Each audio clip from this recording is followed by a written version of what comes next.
So Vishwanath అని చెప్పేసి ఒక 27 years ఆఫ్ అబ్బాయి, సాఫ్ట్వేర్ ఎంప్లాయీ, మన చిత్తూరు. అక్కడ మార్నింగ్ జిమ్ చేస్తూ కార్డియో యాక్టివిటీస్ అని కూడా చేసుకుంటూ కొద్దిగా అన్కంఫర్టబుల్ గా అనిపిస్తే బయటకు వచ్చాడంట జిమ్ నుంచి.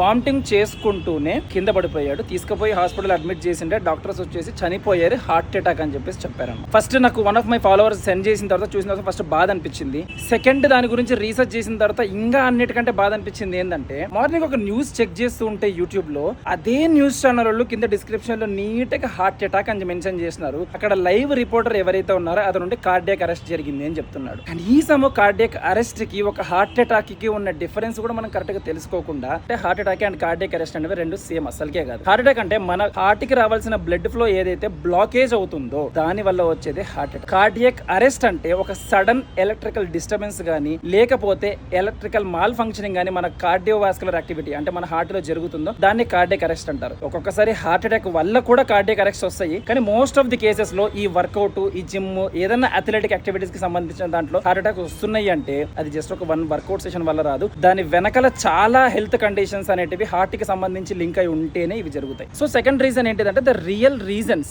బిహైండ్ దీస్ యాక్టివిటీస్ అన్నమాట. చాలా రోజుల నుంచి పీరియాడిక్ గా మన హార్ట్ కి సంబంధించిన కండిషన్ ని మనం డయాగ్నోసిస్ చేసుకోకపోవడం, మన ఫిట్నెస్ కి ఒక మంచి ఫౌండేషన్ వేయకుండా డైరెక్ట్ గా హై ఇంటెన్సిటీ కార్డియో యాక్టివిటీస్ కి వెళ్ళడం గానీ, లేకపోతే హై ఇంటెన్సిటీ వర్కౌట్ సెషన్స్ కి వెళ్ళడం గానీ, లేకపోతే ఈగో లిఫ్టింగ్ చేస్తూ మన స్థాయి కంటే ఎక్కువ మనం పక్కన వాళ్ళకి చూపియాలి అని చెప్పేసి ముందరికి పోవడం. ఇంకా చాలా రీజన్స్ ఉంటాయి. డిహైడ్రేషన్ గానీ, ఎలక్ట్రోలైట్స్ ఇంబ్యాలెన్స్ గానీ, స్లీప్ సైకిల్ అనేది సరిగ్గా లేకపోవడం గానీ, లేకపోతే వాళ్ళకి స్మోకింగ్ హిస్టరీ అనేది ఎప్పటి నుంచో ఉండడం గానీ. మనం ఎప్పుడైనా సరే ఇటువంటి ఫిజికల్ యాక్టివిటీకి మనం వెళ్తున్నాము అంటే ముందు మన బాడీ ఎట్లుంది అని చెప్పి మనం టెస్టులు చేసుకోవాలి. లిపిడ్ ప్రొఫైల్ గానీ, బ్లడ్ ప్రొఫైల్ గానీ, కిడ్నీ ప్రొఫైల్ గానీ, టీడీఎకోలు గానీ, టీఎంటీ టెస్టులు గానీ, మల్టిపుల్ థింగ్స్. ఇంకా ఎస్పెషల్లీ మనకు పీరియాడిక్ గా ఆల్కహాల్ గానీ, స్మోకింగ్ హిస్టరీ గానీ ఖచ్చితంగా వాళ్ళ బ్లడ్ వర్క్ మీద, బ్లడ్ మార్కర్స్ మీద పీరియాడిక్ గా చెక్ చేయించుకోవాలి. నేను రీసెంట్ గా మా మదర్ కి సంబంధించి మా ఫ్యామిలీ డాక్టర్ ఎవరైతే ఉంటారో తన కార్డియాలజిస్ట్ దగ్గరికి తీసుకెళ్లాను. మొత్తం చూపించాను, అంతా అయిపోయింది. తను వెళ్ళేటప్పుడు ఒక సజెషన్ ఇచ్చినాడు అనమాట. Before prescribing any medication, before suggesting any diet, he